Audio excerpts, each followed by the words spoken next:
aiguë, c'est moi. Très bien. Alors,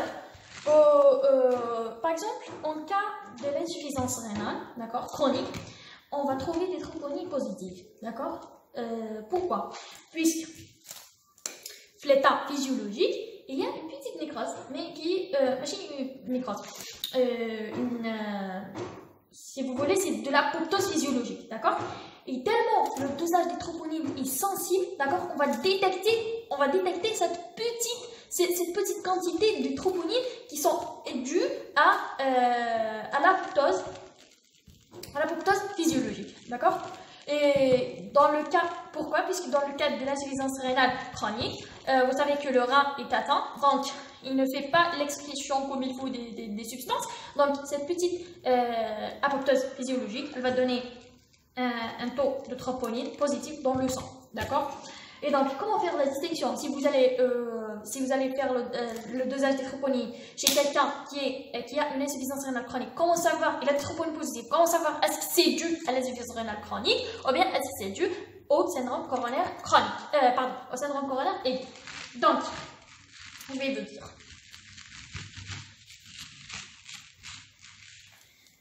Donc,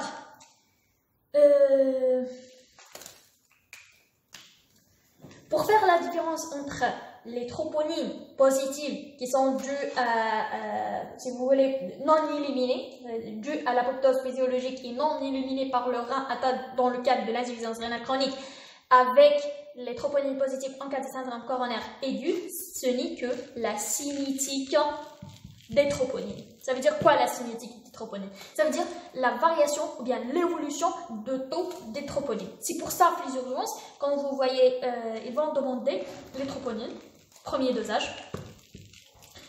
D'accord, ils vont calculer un rapport, puis ils vont redonner un autre bilan, aussi troponine, c'est le deuxième dosage. Ils vont faire la comparaison entre le premier et le deuxième dosage. Si ils vont trouver, par exemple ça, ils vont trouver le premier dosage, ils vont trouver une valeur, un rapport de 2, d'accord? Le deuxième dosage, ils vont trouver aussi une valeur de 2. Donc c'est un taux stable des troponines. Ça, c'est lié à l'insuffisance rénale chronique, d'accord? C'est un taux dû à l'apoptose physiologique et non éliminé par le rein atteint. Mais si le premier dosage, ils vont trouver un rapport de 2 et le deuxième dosage, ils vont trouver un rapport de 3 par exemple, donc il y a une élévation des troponines. Et donc, c'est ce qu'on appelle une cinétique variable des troponines. Donc, c'est un syndrome coronaire aigu. Je répète.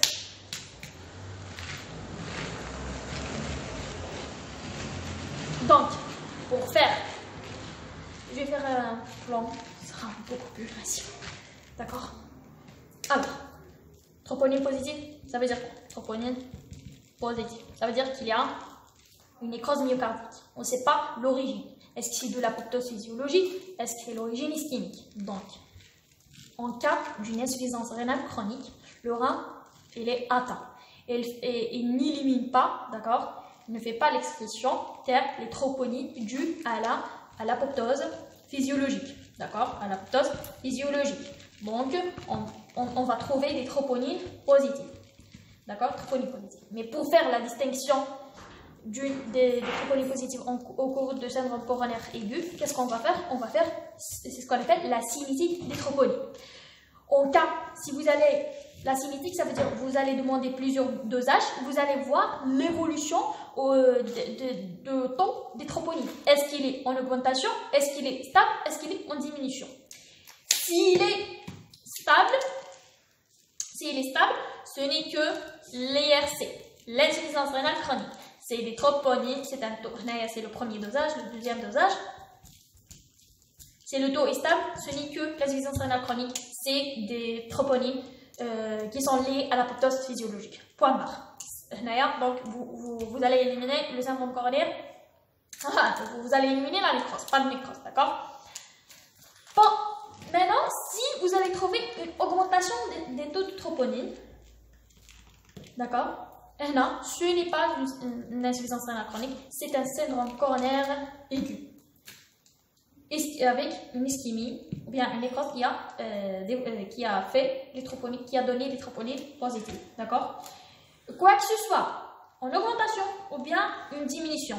L'essentiel, une cinétique variable. Là, c'est une cinétique variable. Et là, c'est un taux constant. D'accord? Après, je vais expliquer pourquoi une diminution ou là une augmentation. Quand on arrive le court à l'ST+, on va expliquer ça. Puisque les troponines sont beaucoup plus importants, le syndrome coronaire aigu ST+. D'accord? Donc, il faut retenir ça et après, on va expliquer pourquoi on peut l'avoir en diminution. D'accord? Donc, si la cinétique n'est pas variable, un taux constant, j'ai pas dit, il y a l'intervalle entre le premier et le deuxième dosage, c'est 3 heures. D'accord? Si le taux est constant après 3 heures, donc ça c'est une insuffisance rénale chronique, on n'a pas de nécrose. S'il y a une variation de la cinétique des troponines, c'est un syndrome coronaire aigu avec une nécrose du myocarde. Très bien. Très bien, très bien, très bien. Maintenant, la conduite à tenir. La conduite à tenir, elle est très importante pour votre pratique courante, pour votre formation, pour l'examen, pour tout ce que vous voulez. Très bien. Alors, la conduite à tenir, on a une prise en charge commune entre tous les patients, bien entre toutes les malades qui font un syndrome coronaire aigu ST-, et une prise en charge plus ou moins spécifique selon les patients. Donc, pour la prise en charge commune, c'est quoi? En premier, il faut hospitaliser le malade. Le malade est en train de faire un syndrome coronaire aigu. C'est vrai que c'est un ST-, pas de nécrose, mais il risque de se compliquer d'un ST+. Il risque de faire des troubles du rythme, des arythmies, à savoir les cardiopathies ischémiques. C'est la première cause des troubles du rythme. Les cardiopathies ischémiques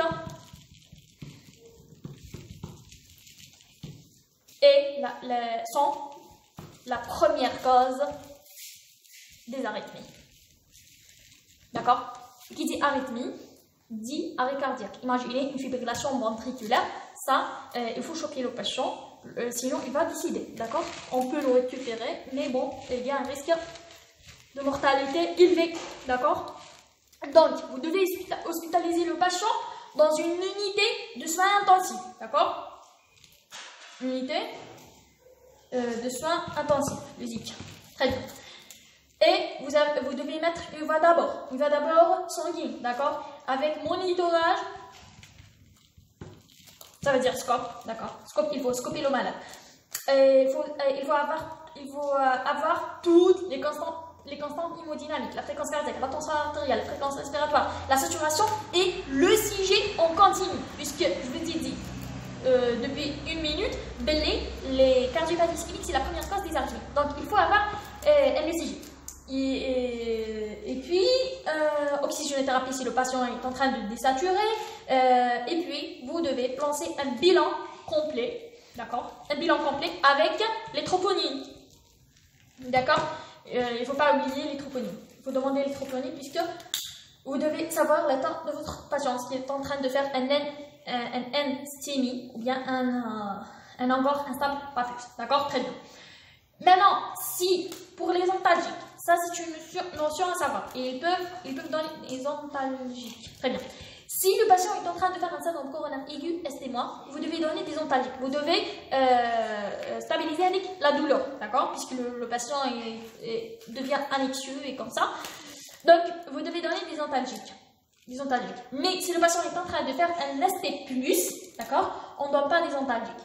D'accord? Pourquoi? Puisqu'après la prise en charge de l'ST+, on va évaluer la thérapie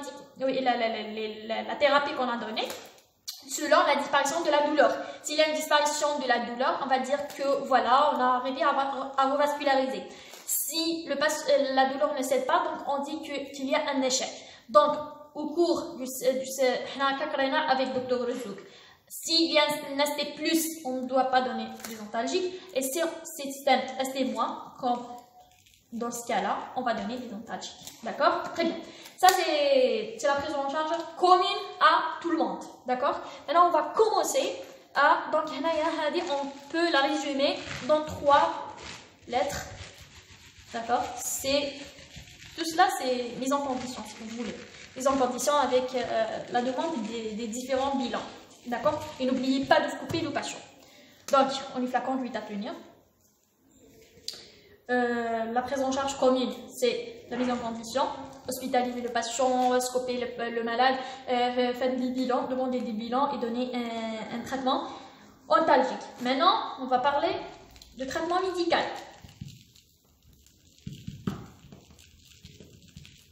Alors, le traitement médical.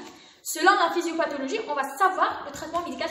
Alors, c'est quoi la physiopathologie? C'est un syndrome coronaire FTMO. Je dis et je le redis. Ça, c'est une plaque vulnérable. Elle vient de se liser.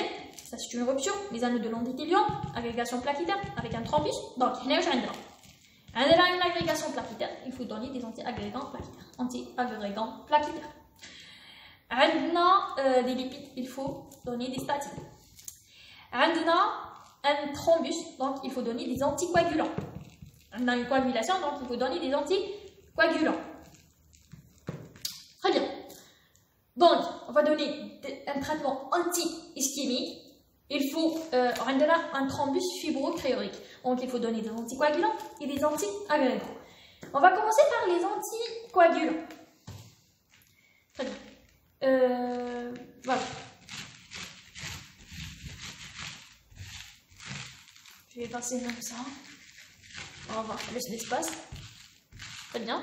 Alors, pour les anticoagulants, on a deux types d'anticoagulants. On a des anticoagulants action rapide. Et on a des anticoagulants qui prennent plus du temps pour agir. Alors, pour là, c'est une urgence. Le syndrome coronaire aigu, c'est une course contre la montre. Donc, il faut utiliser les anticoagulants rapides. C'est quoi? L'anticoagulant à utiliser en urgence, c'est de l'héparine. D'accord? C'est de l'héparine.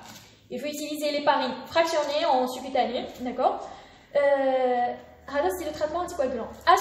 Après avoir géré l'urgence et tout cela, on peut utiliser les anticoagulants à action prolongée, bien les rhumates, les AVK. Donc ça c'est le rouler après, d'accord? Mais maintenant on est dans l'urgence, on va utiliser l'héparine, d'accord? Très bien. Maintenant c'est les anticoagulants. On va ajouter des antiagrégants plaquitaires. D'ailleurs, on doit utiliser une bithérapie antiagrégants plaquitaires. Pourquoi? Pour augmenter l'efficacité, d'accord? Si vous allez utiliser l'aspirine seule, c'est quoi les antiagrégants? Vous avez l'aspirine, et vous avez clopidogrel. D'accord? Si vous allez utiliser l'aspirine seule, par exemple, vous allez faire une antiagrégation, par exemple, de 20%. Si vous allez associer l'aspirine et le clopidogrel, peut-être que vous allez arriver à 80%. D'accord? Très bien. Il y a aussi des antiagrégants, vous allez me dire, il y a les GP2B3A. Mais on ne va pas les utiliser. Pourquoi? Parce que vous allez vraiment inhiber toute agrégation plaquitaire. Le risque anti-agrégation plaquitaire à 100%. Il y a un risque hémorragique très important. D'accord? Donc il faut mesurer le bénéfice-risque et donner le traitement. Donc on va utiliser une association, une bithérapie. D'accord? Anti-agrégant plaquitaire, aspirine et clopidogrel. D'accord? Et à associer systématiquement pour inhiber plusieurs voies d'activation plaquitaire, d'accord? Puisque on utilise le COX, on utilise la voie de l'ADP. Donc plusieurs inhibitions de deux voies, donc plus d'efficacité, d'accord? Et on a expliqué pourquoi on n'utilise pas les GP2A, 2B3A, d'accord? Très bien. Maintenant, combien je vais donner de l'aspirine? L'aspirine, je donne 250 mg en IV. Et puis, ça c'est la dose d'attaque. Et puis, la dose d'entretien, c'est 100 mg par jour. Péros à vie. Ça, c'est à vie. D'accord? Et puis, le clopidogrel, on va utiliser 300 mg Péros. D'accord? La dose d'attaque. Et on va utiliser, le patient va rester sous 75 mg par jour pendant une année.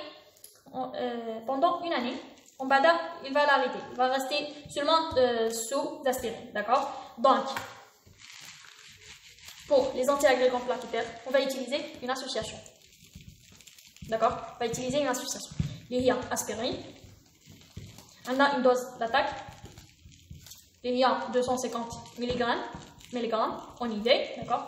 Puis la dose d'entretien, on va donner 100 mg par jour à vie, d'accord. Associé avec clopidogrel, on va donner 300 mg, c'est Perros, mais quand je dis, d'accord. Perros, puis il va rester sous clopidogrel 75 mg par jour pendant une année, associé à l'aspirine, puis il va continuer seulement sous aspirine, d'accord. La dose d'attaque, elle n'a pas comme rôle d'augmenter l'efficacité. L'efficacité, on va l'augmenter si on va cibler deux voies différentes. L'aspirine, c'est la voie COX. Non, on va inhiber par le clopidogrel la voie d'ADP. Donc, quand on va inhiber deux voies d'agrégation plaquettaire, on va avoir plus d'efficacité. Mais quand on va augmenter la dose de chacun, d'accord, c'est ce qu'on appelle la dose d'attaque en premier, ce n'est pas pour augmenter l'efficacité, mais évidemment pour augmenter la rapidité de l'action, d'accord, puisque c'est une urgence, d'accord. Très bien. Ça, c'est pour le traitement anticoagulant et le traitement des antiagrégants plaquettaires. Maintenant, on va parler du traitement anti-ischémique. J'espère que j'allais pas vite. Je sais pas pourquoi je parle un peu vite. J'espère que ça va. Très bien. Alors, le traitement anti-ischémique.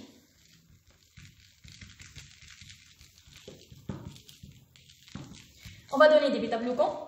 Pourquoi? Pour diminuer la fréquence cardiaque, d'accord, jusqu'à 50 à 60. Donc, diminuer les besoins puisqu'il y a une diminution d'apport.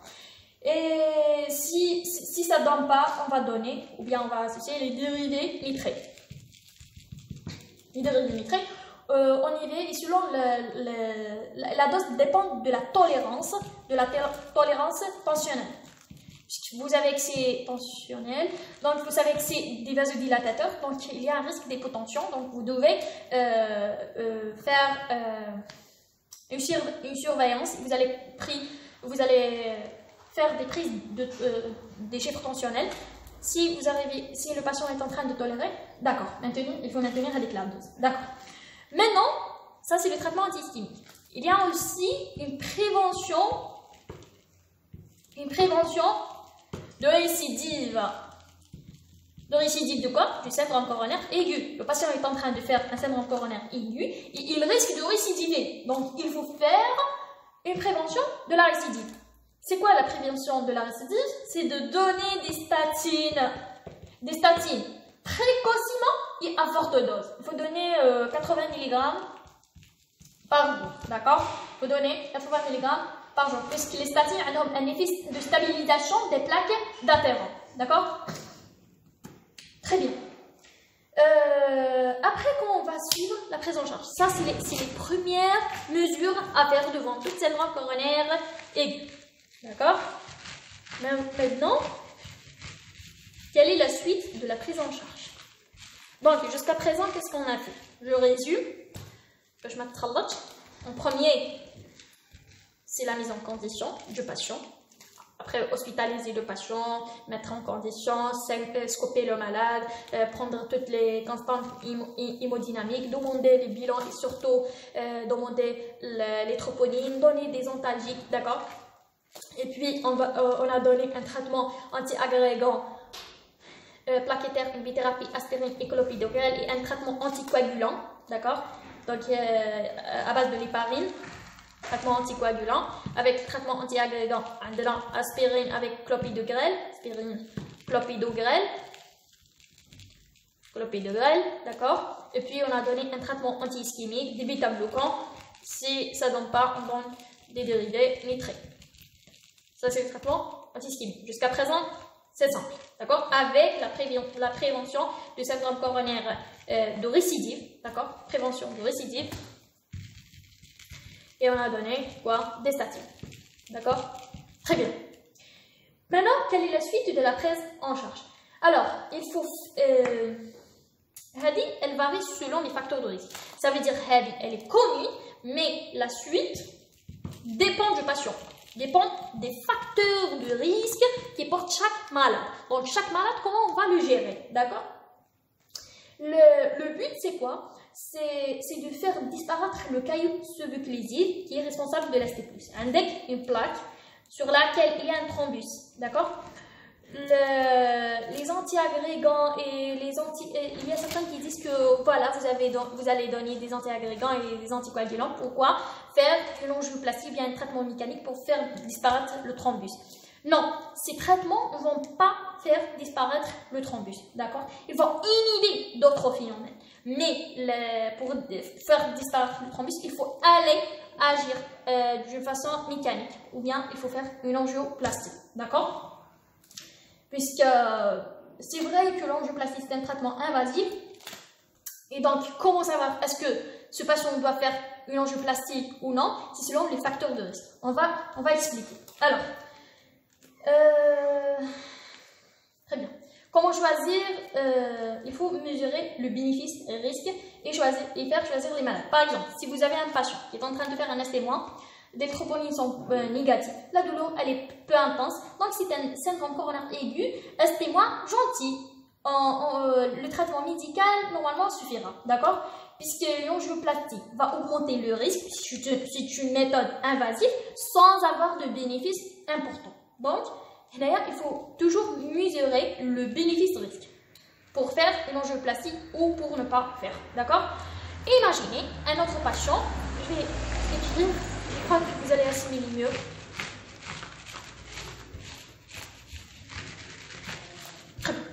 Cool, non, le will. Donc, avec le traitement commun à tout le monde.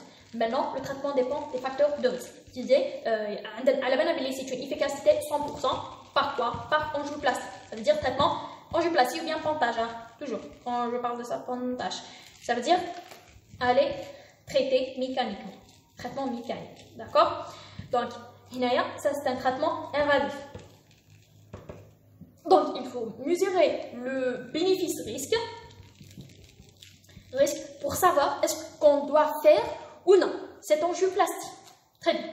Par exemple, comment on va mesurer le bénéfice-risque? Imaginez un patient qui se présente pour un ST-, syndrome coronaire aigu sans surdécalage, d'accord? Un ST- et des troponines négatives, d'accord? Par exemple, une douleur peu intense. Donc, tous ces critères, ça signifie un syndrome coronaire aigu ST- gentil, d'accord? D'ailleurs, pourquoi aller faire une angioplastie? Ça veut dire un traitement invasif avec plus de risques et sans avoir de bénéfices. Donc, on ne va pas faire une angioplastie. Au contraire, par exemple, si vous avez un patient qui se présente pour un syndrome coronaire aigu ST- avec un sous-décalage, d'accord? Un sous-décalage, une douleur intense, d'accord?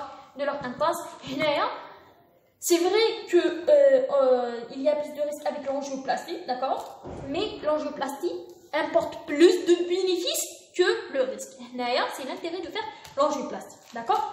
Maintenant, ça c'est un exemple. Ce n'est pas ce qu'on fait en réalité. Maintenant, on va savoir comment mesurer le bénéfice-risque. Alors, comment choisir les malades qui vont faire une angioplastie et ceux qui ne vont pas faire une angioplastie?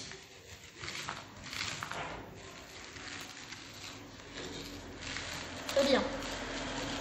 Alors, c'est bien. Alors, non, c'est moi. Très bien. Alors, un seul critère suffit pour placer le malade à haut risque et lui proposer un traitement invasif. Quels sont les critères? On va diviser les patients en 4 catégories. Avec les patients à faible risque, d'accord? Avec les patients à faible risque, sans récidive de symptômes, aucun critère de sévérité. Maintenant, un critère de sévérité. Il faut maintenir aucun critère de sévérité. Il faut maintenir le traitement médical. Donc, il faut maintenir le traitement médical pendant 48 heures, d'accord? Il faut maintenir le traitement médical. Ensuite, on va réaliser un test d'ischémie. Ça veut dire quoi? Une écho du stress. Puisqu'on a le CG, on ne fait pas, d'accord? Déjà, le patient est là, fait un syndrome coronaire aigu, d'accord? On va faire, pardon, on va faire une écho de stress. L'écho de stress, d'ailleurs, test d'ischémie ou bien une écho de stress, après avoir maintenu le patient sous traitement médical pendant 48 heures hein, de stress, on a deux résultats. Soit, il y a obligatoirement sera une épreuve positive, d'accord? Soit elle est positive sans signe de gravité. Pourquoi elle est obligatoirement positive? Puisqu'il y a de l'ischémie. Le patient est en train de faire il a fait un syndrome coronaire aigu, des lésions, d'accord? Alors, sans signe de soit elle est positive, c'est une épreuve positive sans signe de sévérité, d'ailleurs il faut traiter comme un langage stable. Seulement un traitement médical, d'accord? Traitement médical, pas d'intervention médicale. On ne fait pas de l'angioplastie, d'accord? Soit c'est une épreuve positive avec des signes de sévérité, d'accord? Si, enfin, des signes de gravité ou bien des signes de sévérité, d'accord? Il faut rejoindre le traitement des malades à haut risque. Ce n'est plus à faible risque. Puisqu'on engendre le stress, ça va apparaître. On va démasquer, d'accord? La gravité de l'atteinte, d'accord? Il va rejoindre le traitement des malades à haut risque. Et donc, il faut faire une angioplastie. D'accord? Il faut faire une angioplastie. Maintenant, si l'épreuve est négative, non, il faut reconsidérer le diagnostic. Comme une épreuve chez quelqu'un qui présente un syndrome coronaire aigu et elle est négative. Le patient sous stress, il n'a pas d'ischémie, il n'a rien. Donc, il faut regresser le diagnostic, aller rechercher d'autres étiologies. D'accord? Très bien. Donc, on est le traitement via un flacon qui est à tenir devant un syndrome coronaire aigu sans sous-décalage, resté moins. Pour traiter le malade, on a hospitalisé le patient, on a fait la mise en condition, on a donné un traitement médical, un traitement anti-ischémique, anticoagulant, anti-agrégant. Très bien. Maintenant, pour faire disparaître le caillou sanguin qui est en train de faire le problème, il faut aller faire une angioplastie. Mais l'angioplastie est un traitement invasif. Pour savoir est-ce que le patient doit subir ce traitement invasif, il faut mesurer le bénéfice-risque. D'accord? Pour mesurer le bénéfice-risque, on va rechercher dans les facteurs de risque. On va faire une répartition, si vous voulez, des malades en 4 catégories. Il y a des patients à faible risque, il y a des patients à risque intermédiaire, à haut risque et à très haut risque. Selon cette répartition, on va dire est-ce que le patient doit faire une angioplastie ou non. Si le patient a un faible risque, ça veut dire quoi un faible risque? Il n'a aucun critère de sévérité. Et on va savoir quels sont les critères de sévérité, d'accord? Ne vous inquiétez pas. Si le patient n'a aucun critère de sévérité, il faut maintenir le traitement médical pendant 48 heures, d'accord? Donc, on ne va pas faire l'angioplastie dans les 48 heures. Puis, après 48 heures, on va faire une écho de stress. Pourquoi? Il a l'intérêt de démasquer la gravité de processus. L'écho de stress, elle est positive, sans signe de gravité. Le patient, il est vraiment à faible risque, il n'a pas de risque, donc il faut maintenir le traitement médical. Si l'épreuve est positive et elle va montrer des signes de gravité, de sévérité, il faut faire une angioplastie, puisque le patient n'est plus un patient à faible risque, et il va rejoindre la catégorie des malades à haut risque. Si l'écho de stress négatif, déjà, c'est comprenez. Ce qui fait un patient qui a un syndrome coronaire aigu, et quand vous allez faire une écho de stress, il n'a rien. Donc, il faut redresser le diagnostic, aller rechercher d'autres étiologies. D'accord? Pour la première catégorie des patients qui ont un faible risque. Maintenant, on va parler des patients qui ont un risque intermédiaire. Détailler catégorie par catégorie. C'est intéressant, hein, il faut classer les malades, puisque l'examen, il va vous donner des critères et vous allez classer le patient pour savoir la prise en charge. Est-ce qu'on doit faire l'angioplastie ou non? Maintenant, les patients à risque intermédiaire. D'accord? Les patients à risque intermédiaire. Quelles sont ces personnes?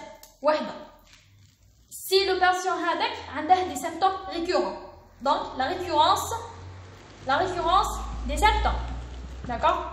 S'il y a une récurrence des symptômes, déjà le patient est à intermédiaire. Ou bien, il a des critères secondaires. Je m'arrête à des critères secondaires. Quels sont les critères secondaires? Soit il a des désordres métaboliques, soit il a, alors pour les patients à risque intermédiaire, soit ils ont une récurrence des symptômes, soit on a des critères secondaires. Quels sont ces critères secondaires? Soit les désordres métaboliques. C'est quoi les désordres métaboliques? Le patient présente un diabète, d'accord? Ou bien il a une insuffisance rénale chronique. Tout ça, c'est des désordres métaboliques, d'accord? C'est le patient a un diabète, d'accord? Un critère est suffisant, d'accord, pour classer le patient à risque intermédiaire. Si le patient se présente et il est diabétique, déjà le patient est à risque intermédiaire, d'accord? Très bien. Donc, les désordres métaboliques, et après, on va citer l'état du myocarde, d'accord? L'état du myocarde. C'est quoi l'état du myocarde? Ça veut dire si le patient a une insuffisance cardiaque, par exemple une fraction d'éjection qui est inférieure à 40%, ça, donc il y a une atteinte myocardique qui va classer le patient à risque intermédiaire. Ou bien un EDM antérieur, ça va classer le patient aussi à risque intermédiaire. Alors, qu'est-ce qu'on a? Par exemple, une fraction d'éjection qui est inférieure à 40%, d'accord? Ou bien le patient a fait déjà un EDM, d'accord? Un EDM antérieur. Très bien. Le troisième critère, c'est un malade déjà revascularisé, d'accord? Un malade déjà revascularisé, je m'entends, vascularisé. Ça veut dire que le patient, il a déjà fait une angioplastie ou un pontage, d'accord? Et en dernier, c'est le score de Grace. Le score de Grace avec un grand G, de Grace, c'est une application qui va calculer le score selon la fréquence cardiaque et selon plusieurs paramètres, et elle va donner un chiffre. Le chiffre avec, s'il est entre 109 et 140, ça veut dire que le patient est à risque intermédiaire. Si le score de Grace est supérieur à 140, ça veut dire que le patient il est à haut risque, d'accord? Donc, si le patient présente une récurrence des symptômes, ou bien il a un critère secondaire à partir de ces critères qu'on a cités, ça veut dire que c'est un patient à risque intermédiaire. Et donc, la prise en charge, comment elle sera? Il va faire une coronarographie. Donc, on va faire une coronarographie. Donc, entre parenthèses, c'est un traitement invasif. C'est un traitement invasif, mais qui est retardé. Il n'est pas urgent, d'accord? Donc, on va faire une coronarographie précoce dans les 3 jours. Non pas le jour de l'accident, du syndrome coronaire aigu. Évidemment, on va le faire dans les 3 jours suivants. Donc, c'est un traitement invasif et moins rapide. Et il n'est pas rapide. Très bien. Donc, un patient à risque intermédiaire, il faut faire une coronarographie dans les 3 jours. Donc, c'est un traitement invasif et moins rapide. Très bien. Maintenant, on va parler des patients à haut risque. Donc, il y a les patients à haut risque. Comment classer le patient à haut risque? Quels sont les critères qui permettent de classer le patient à haut risque? Déjà, on l'avait dit. Si le patient présente un score de Grace qui est supérieur à 140. Déjà, ça, c'est le premier critère. Là, on parle des critères primaires. Les critères secondaires permettent de classer le patient à risque intermédiaire. Les critères primaires permettent de classer le patient à haut risque. Donc, critères primaires. Très bien.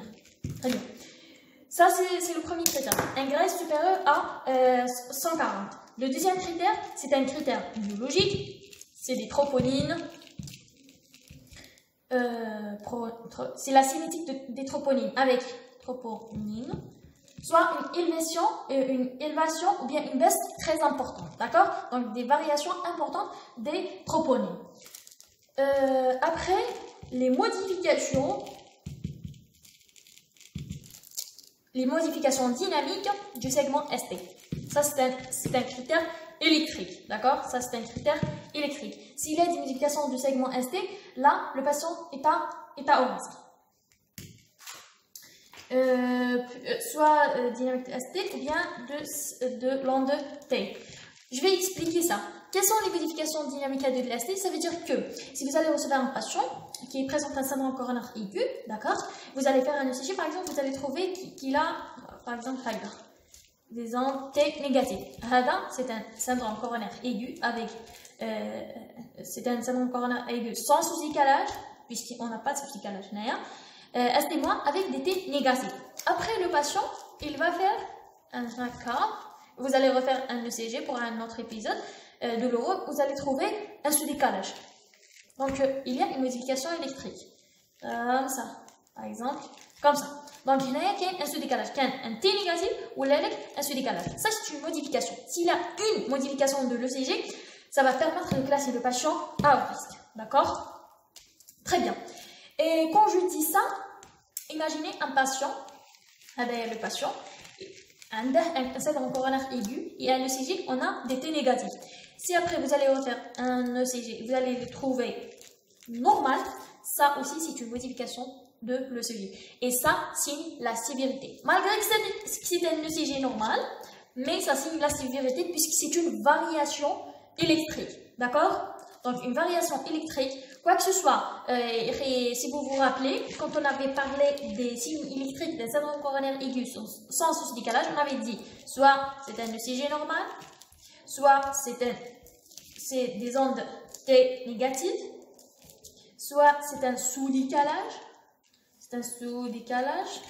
d'accord? Soit c'est un sous-décalage non persistant. Et on avait dit, très bien. On avait dit selon la sévérité, c'est comme ça. C'est ça la sévérité. Le normal est moins sévère que les T négatifs, moins sévère de ce décalage, moins sévère que ce décalage non persistant. Mais si le patient, on va recevoir le patient T négatif, puis il devient normal, ça c'est pas une bonne évolution. Ça c'est une mauvaise évolution. Pourquoi? Puisqu'on ne va pas juger selon le résultat de l'ECG, ou également selon le nombre de modifications électriques. Tant qu'il y a une modification électrique, ça veut dire que le patient est en train de souffrir. D'accord? Très bien.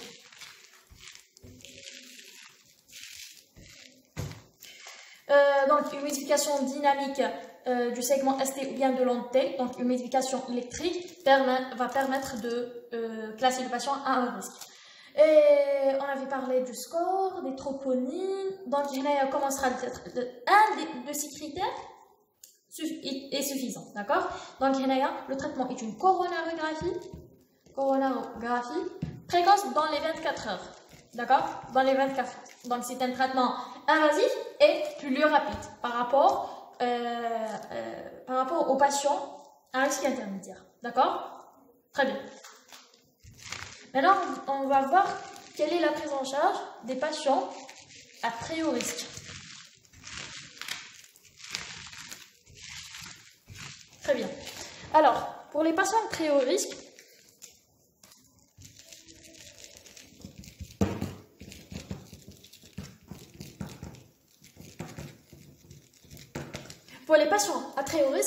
soit il y a une instabilité hémodynamique,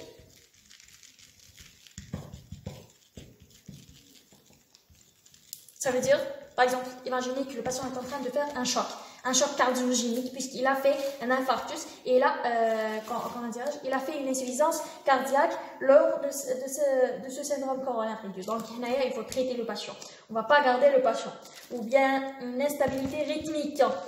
Une instabilité rythmique, ça veut dire que le patient est en train de faire une arythmie. Par exemple, une tachyventriculaire ventriculaire ou bien une fibrillation ventriculaire.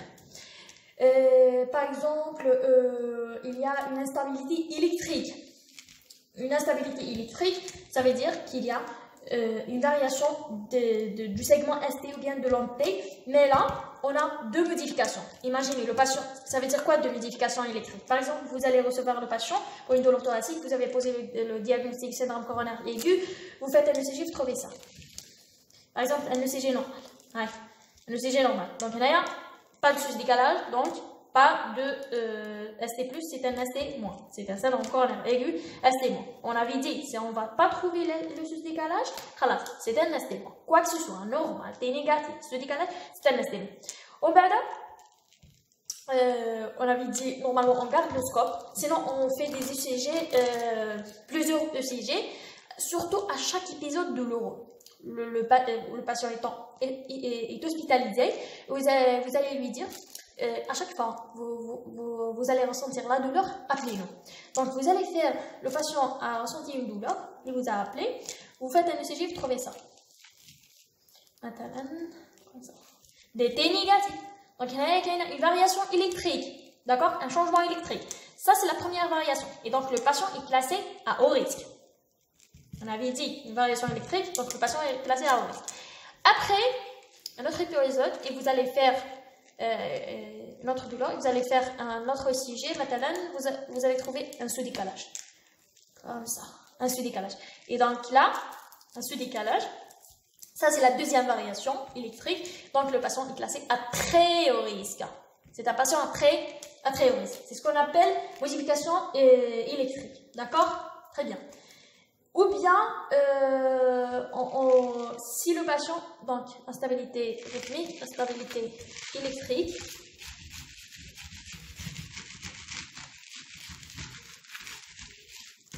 instabilité électrique,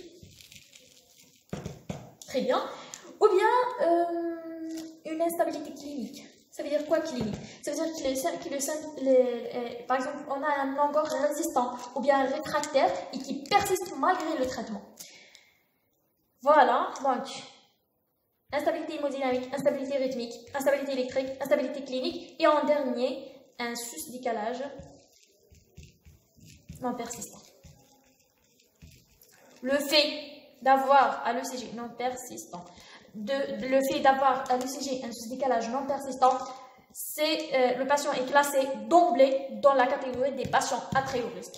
Et le traitement de ce cas, c'est une coronarographie urgente. Coronarographie urgente dans les 2 heures. Dans les 2 heures. Donc c'est un traitement invasif. C'est un traitement invasif et urgent. D'accord? Urgent dans les 2 heures. Donc, je vais résumer ce qu'on avait dit. Il y a les patients, il y a les catégories, il y a les classes.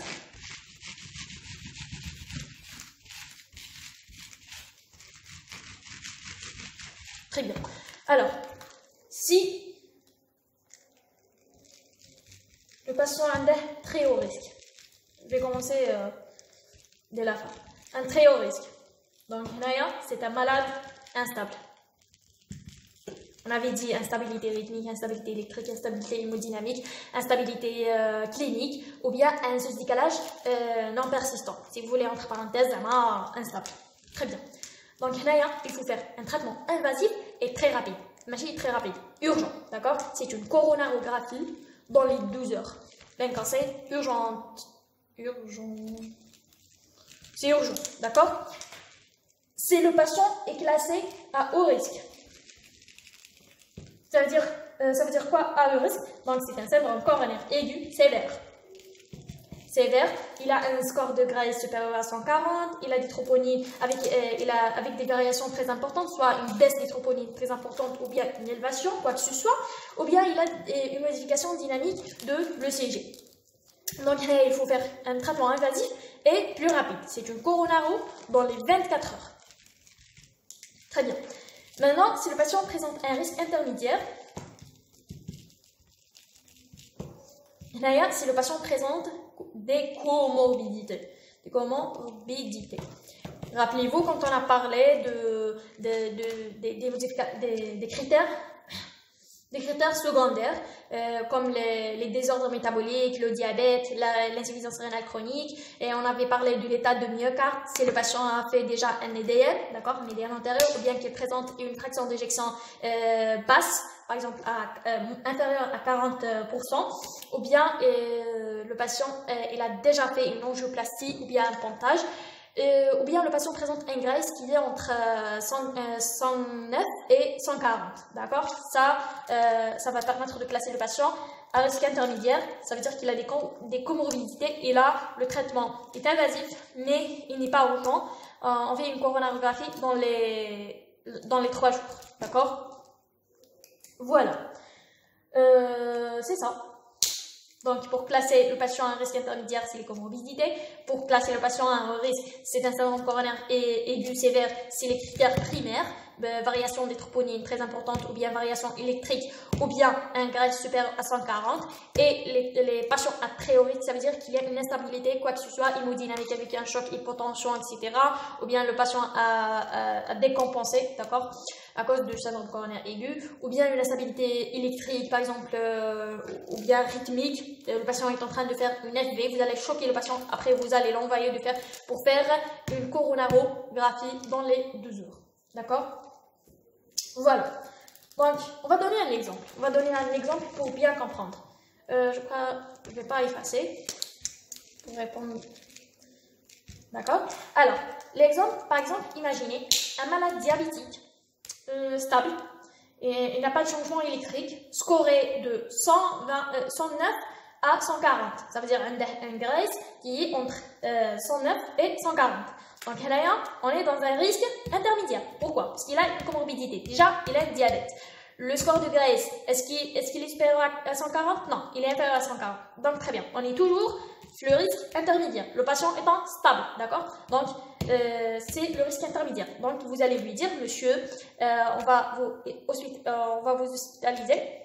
Vous serez hospitalisé, on va faire une coronarographie dans les 3 jours, d'accord? Imaginez que le lendemain, le malade a des douleurs, d'accord, avec un sous-décalage du segment ST. Ça veut dire quoi? Le patient a un sous-décalage du segment ST, et alors que, je ne vous ai pas dit, il avait par exemple des T négatifs. Cette fois-ci, le lendemain, il a un sous-décalage. Donc, il y a une variation électrique. Quand il y a une variation électrique, donc rien, on va classer le patient à haut risque. D'accord? C'est une variation électrique. C'est un critère primaire. Donc, c'est un syndrome coronaire aigu sévère. Donc, vous allez lui dire, monsieur, on va faire la coronarographie dans les 24 heures. Ça veut dire que vous allez reclasser votre patient. D'accord? Il devient à haut risque. Et donc, vous allez faire la coronarographie dans les 24 heures. Là, vous allez me dire, on va compter à partir du premier épisode ou là du deuxième épisode. Je vais vous dire, à partir de reclassement, vous allez calculer les heures pour faire la coronarographie. On avait dit, le lendemain, il a fait une variation électrique, on a reclassé le patient à haut risque. Donc, à partir de ce moment, d'accord, que vous allez classer votre patient, vous allez commencer à compter les heures, d'accord? Et puis, à minuit, il a fait une fibrillation ventriculaire. Quelle est votre conduite à tenir? La première des choses, vous allez choquer le patient. La deuxième des choses, vous allez reclasser votre patient. Il est à très haut risque puisqu'il a fait une instabilité rythmique. D'accord? Vous allez lui dire, monsieur, préparez-vous, vous allez rentrer dans le bloc opératoire, on va faire une coronaro dans les 2 heures. D'accord? J'espère que c'est clair. Très bien.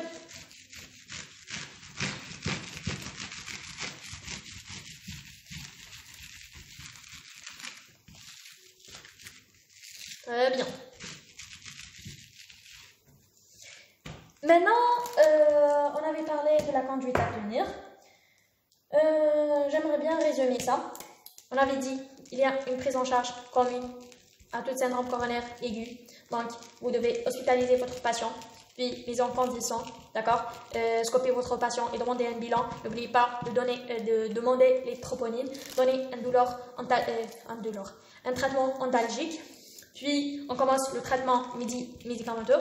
Vous allez donner des anticoagulants avec double antiagrégant plaquettaire.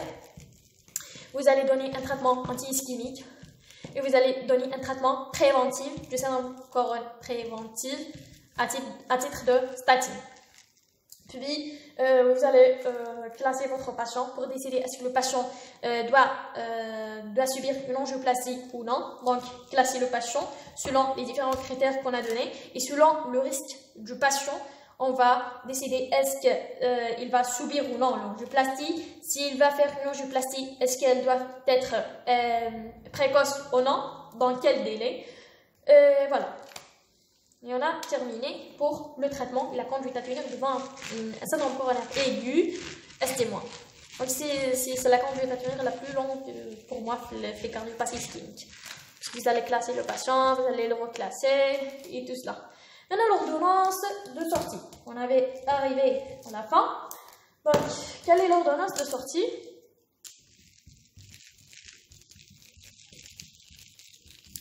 Alors, c'est très simple. En premier, il faut lutter contre les facteurs de risque. C'est le patient, il est tabagique, il faut faire un sevrage. Il faut une éducation des patients. C'est très important, d'accord? Puis, il faut donner un traitement préventif secondaire, d'accord? Un traitement préventif secondaire à base de quoi? Statine, puisqu'il a un effet, il va faire stabiliser les plaques d'adhérence, d'accord? L'aspirine, c'est un anticoagulant plaquettaire, puisqu'il y a un risque de faire un syndrome coronaire aigu, c'est une prévention, d'accord? Et ça, c'est à vie, hein. Et aussi les EEC. Les EEC, pourquoi? C'est pour inhiber le remodelage. On avait dit que l'angiotensine 2 est responsable de la synthèse de collagène et donc elle va activer, elle va stimuler la fibrose. Donc là, on va inhiber l'enzyme de conversion par les inhibiteurs de l'enzyme de conversion. Alors, il faut savoir que la probabilité de récidive de syndrome coronaire aigu est maximale durant la première année après l'épisode. D'accord? Donc, il faut faire une association d'antiagrégants plaquettaires pour augmenter l'efficacité puisqu'on a plus de risques l'année après que le patient a fait un syndrome coronaire aigu. Ça veut dire quoi? Imaginez que le patient, le moment, il a fait un syndrome coronaire aigu. D'accord? Durant une année, le risque de récidive est très important. Donc là, qu'est-ce qu'on va faire? On va faire une double prévention par double antiagrégant plaquettaire. Donc on va donner de l'aspirine plus clopidogrel. Après, le risque de récidive va diminuer et donc le risque-bénéfice d'antiagrégant plaquettaire devient en faveur du risque hernéen.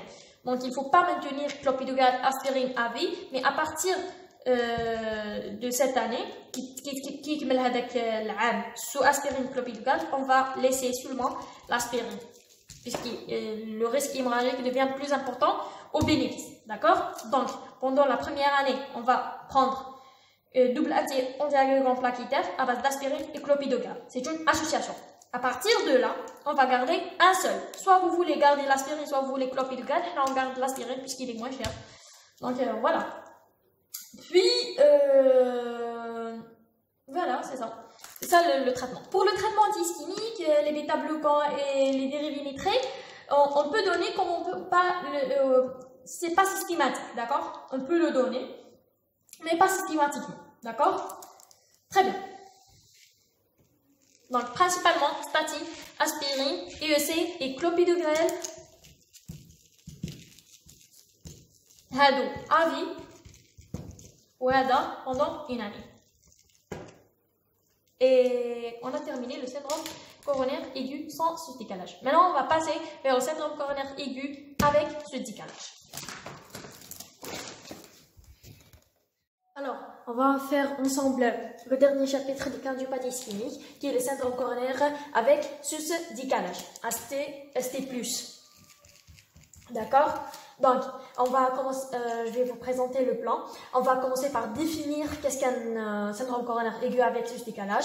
On va poser le diagnostic, on va savoir comment poser le diagnostic tout en se basant sur la clinique et le CG. On va parler sur le CG, c'est un sujet très important, d'accord? Puis on va parler de la prise en charge, la méthode de revascularisation, l'angioplastie, est-ce qu'il faut faire une angioplastie et quand est-ce qu'il faut faire une thrombolyse. On va parler des critères de réussite du traitement ou bien d'échec, et puis on va parler de l'ordonnance de sortie. Très bien, on va commencer par la définition d'un syndrome coronaire aigu. Un syndrome coronaire aigu avec ce décalage de segment ST, ou bien c'est ce qu'on appelle infarctus de myocarde, l'EDM. Alors, on dit que le syndrome coronaire aigu avec ce décalage de segment ST, c'est une nécrose myocardique. C'est une nécrose myocardique. Donc, c'est une nécrose myocardique prouvée, la biologie, prouvée par des troponines positives. Ça veut dire qu'on ne peut pas avoir des troponines positives, ça veut dire qu'on ne peut pas avoir une nécrose myocardique avec troponine négative. On dit que c'est un bilan très sensible et très spécifique, d'accord? Très bien. Alors, dans un contexte clinique,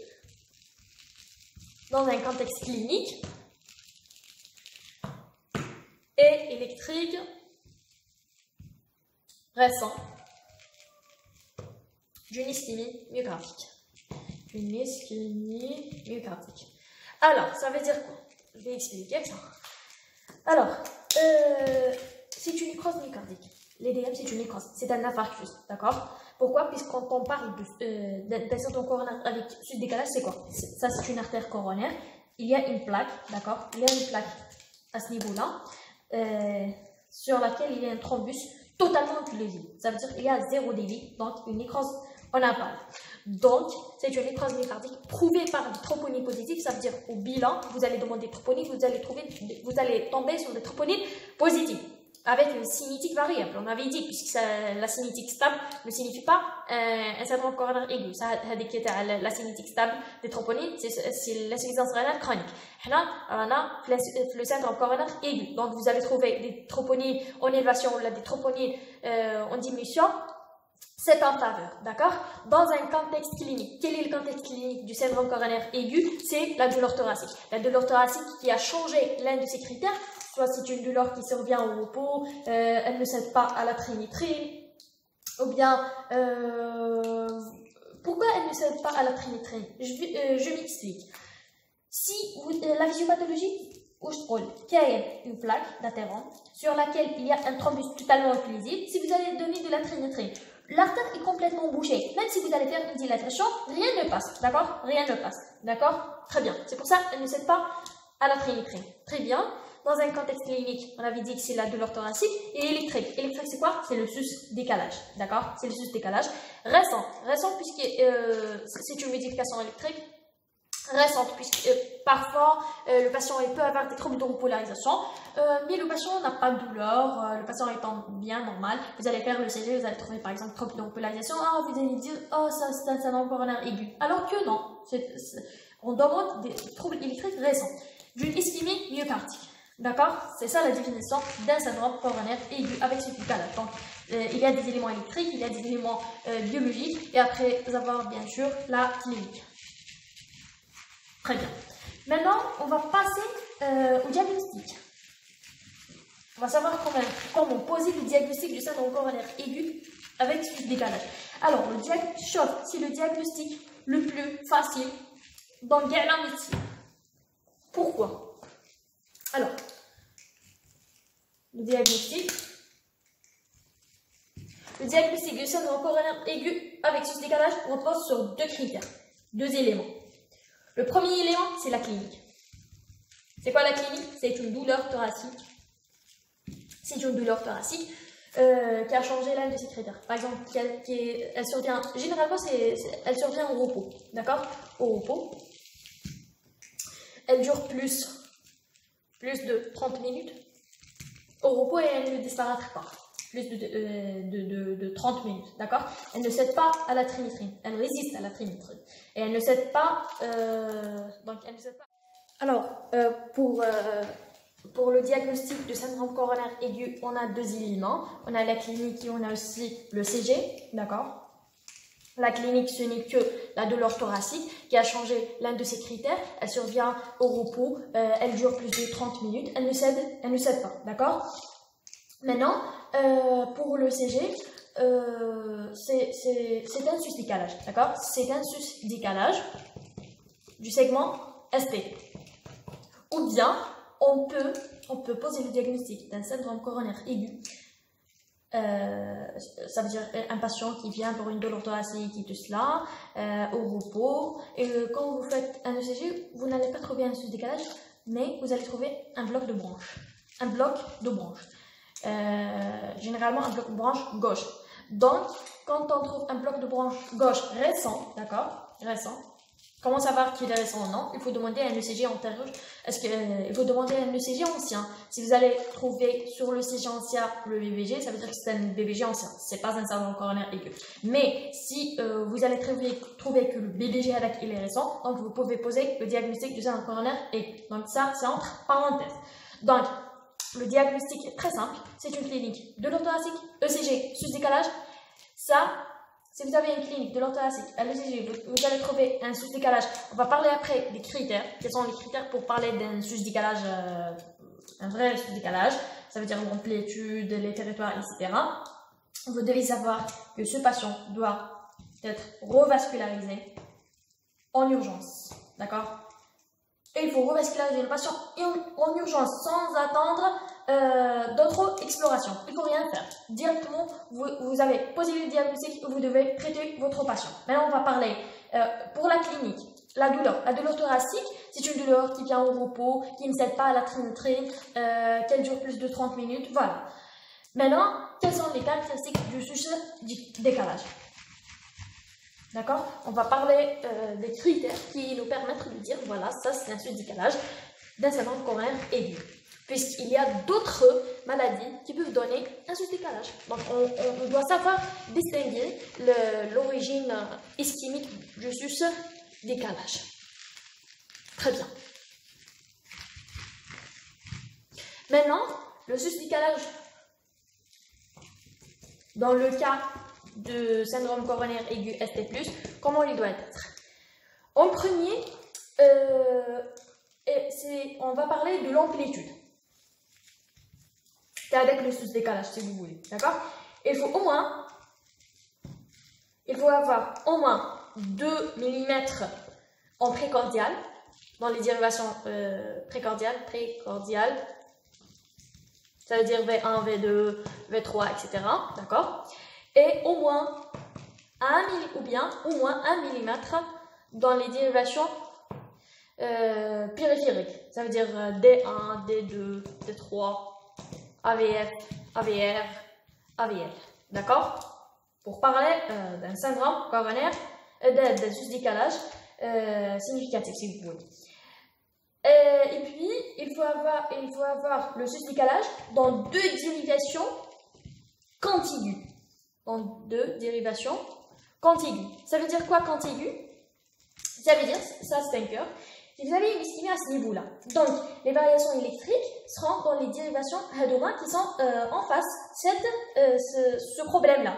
Par exemple, ça, V5, V6, d'accord? Donc, il faut avoir le sus-décalage sur le V5 et le V6, d'accord? Puisque c'est 6 dérivations qui vont capter l'anomalie. Mais si vous avez, par exemple, un sus-décalage, par exemple, au niveau par exemple, de l'AVL, alors qu'il est normal D1, d'accord? Il est normal D1. Il y a un sus-décalage FLAVL et vous allez trouver un autre FLAVR, d'accord?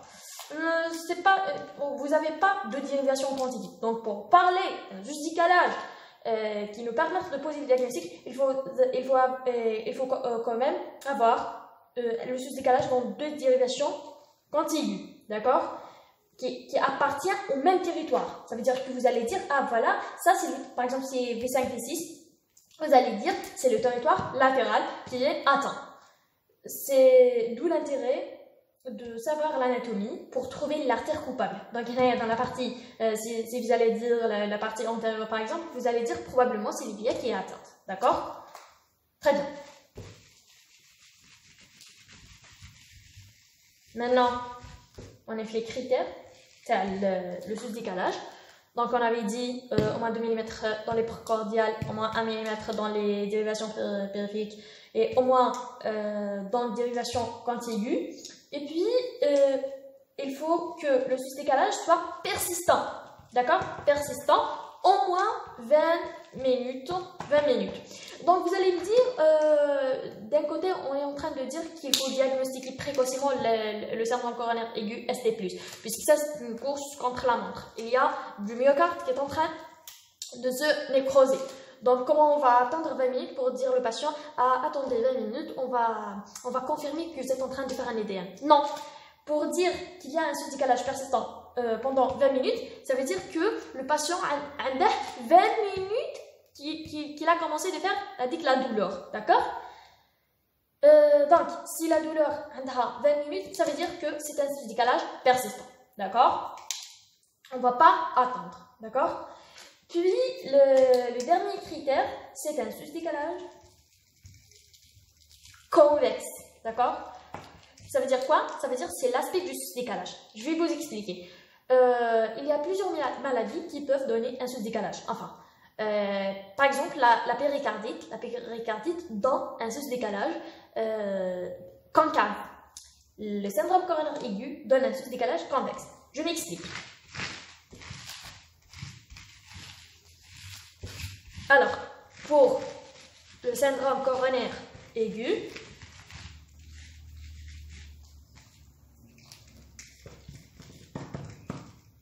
pour la péricardite aiguë, les deux ils vont donner un décalage. Mais dans le cas d'un ST+ d'origine ischémique, on va avoir le CG comme ça. Un décalage convexe. Très bien. La péricardite, on va avoir un décalage concave. Très bien. Ça, c'est la ligne isoélectrique. Voilà.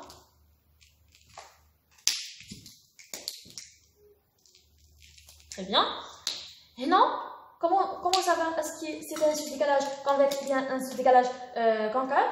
Vous allez dessiner une ligne, d'accord, comme ça, qui va passer à partir de l'apex, comme ça. Si cette partie-là, J fouque avec la ligne, c'est un décalage convexe. D'origine, donc il est d'origine ischémique. Si vous allez dessiner avec la ligne, comme ça, non, comme ça, et le décalage est G au-dessous de cette ligne, donc il est au-dessous, donc on parle d'un décalage concave. Il n'est pas d'origine ischémique, c'est dû à la péricardite. C'est le décalage du péricardite, d'accord? Il y a d'autres critères pour savoir l'origine ischémique d'origine non ischémique. La péricardite, il y a d'autres signes. Par exemple, la péricardite, on a un sous-décalage du segment PR, comme ça, il vient comme ça, PR et haka, sous-décalé, d'accord?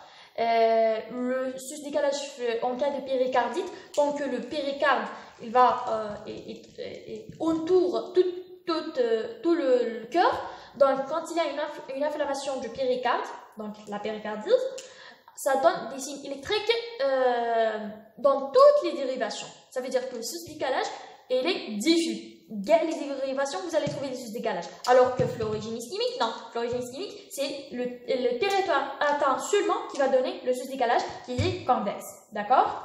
Il y a un autre signe qui est en faveur de l'origine ischémique du sous-décalage. C'est ce qu'on appelle l'image en miroir. Alors, qu'est-ce que c'est que l'image en miroir? Ça tombe, j'ai grave l'examen, l'image en miroir, à dire, ce décalage. Très bien. Donc, pour savoir aussi un critère en faveur de l'origine ischémique du sous-décalage. C'est quoi ce critère? C'est l'image en miroir. Quand son nom l'indique, par exemple, ça c'est un ECG. D'accord? Ça, c'est V1, V2, V3, V4, V5, V6. Par exemple, ça c'est la VL, enfin V1, 2, 3. Ça suffit. Alors, imaginez how le cœur tellement. On a une atteinte au niveau de l'EVA. On a une moteur à l'EVA, je ne sais pas pourquoi. Alors, on a une atteinte au niveau de l'EVA, donc le territoire antérieur, d'accord? Donc, on va trouver un sous-décalage les territoires antérieurs, d'accord? Le V2, V3, V4, d'accord? Et on peut avoir son image au miroir, par exemple, la partie inférieure, d'accord? Ou même la partie latérale, d'accord? صورتها العكسية.